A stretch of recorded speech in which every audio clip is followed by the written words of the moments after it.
Coucou tout le monde et bienvenue dans ma cuisine. Aujourd'hui je suis ravie, mais absolument ravie de vous retrouver pour une nouvelle recette en vidéo. Ça faisait un petit moment que j'avais pas filmé, donc je suis trop contente. Et on se retrouve donc pour faire des cannelés, donc des cannelés classiques, hein, et on va utiliser donc le moule à cannelés, hein, où il y a 15 empreintes dedans. Il existe également pour faire des mini cannelés, mais là nous on va faire classique aujourd'hui. Allez, on va pas blablater pendant des heures, je vous donne les listes des ingrédients.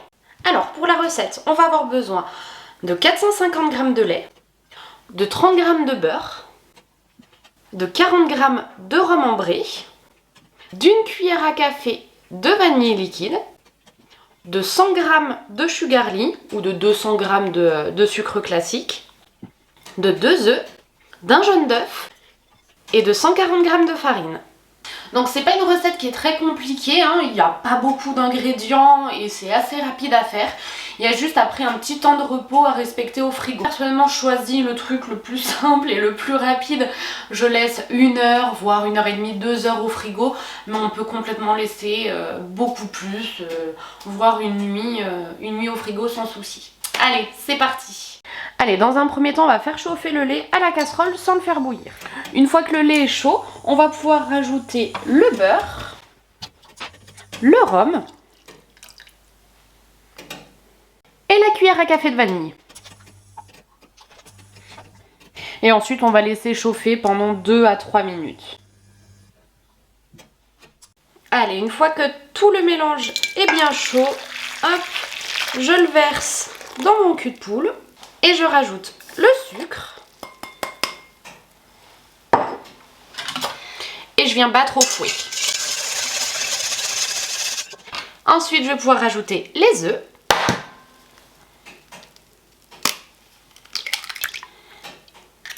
Donc, les 2 œufs entiers et le jaune d'œuf. Et je viens battre à nouveau. Et enfin, je vais pouvoir rajouter la farine. Donc je la tamise sur le mélange. Et maintenant, je mélange bien pour qu'il n'y ait pas de grumeaux. Une fois que c'est bien mélangé, je vais transvaser hop, dans le pichet verseur. Pour ensuite verser dans les empreintes. Sans en foutre de partout, c'est mieux.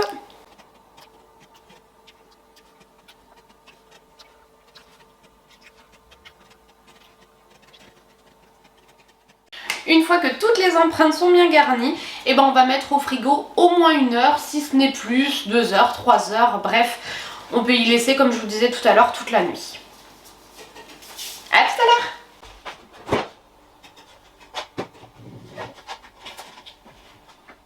Une fois le temps de repos écoulé au frigo, on va pouvoir enfourner dans un four préchauffé à 210 degrés pendant 45 minutes. Et voilà, donc les cannelés sont cuits, donc 45 minutes, 45 minutes à 210 degrés. On va attendre que le moule refroidisse, que les cannelés refroidissent un petit peu et on va pouvoir démouler. Allez, une fois que ça a bien refroidi, on va pouvoir démouler. Hop, hop là. Et on les pose sur une grille. Comme ça, ça va bien refroidir tranquillement. Alors, si vous remplissez les empreintes au maximum, ça vous fera des plus grands cannelés. Mais nous, à la maison, on les aime un peu plus petits. Mon mari, surtout, il aime bien quand ils sont petits, comme ça. Donc, je m'exécute, je les fais petits. Voilà. Celui-ci, il est mini. Et voilà, des jolis petits cannelés qui donnent bien envie. Ça sent super bon dans la maison, on a cette petite odeur un petit peu de rhum. Moi j'adore, c'est subtil mais ça sent très bon. Ça a bien parfumé toute la maison, c'est très agréable. Si vous voulez les laisser un petit peu plus longtemps, 50-55 minutes au four, vous aurez des cannelés un petit peu plus dorés forcément et qui seront un tout petit peu plus croustillants. Donc après ça dépend de vos goûts, hein. On peut complètement adapter comme 100% des recettes qu'on peut faire, hein. Moi que ce soit un petit peu plus fondant, un petit peu plus croustillant, peu importe, hein, je les aime sous toutes leurs formes, il n'y a pas de souci. Bon, je vais pas le dire, je vais essayer de pas le dire, mais c'est quand même une recette qui est relativement liste évidemment les ingrédients sous la vidéo dans la description, donc n'hésitez pas à aller voir. Comme d'habitude, je vous mets également mon Instagram où je publie des recettes complémentaires à la chaîne YouTube.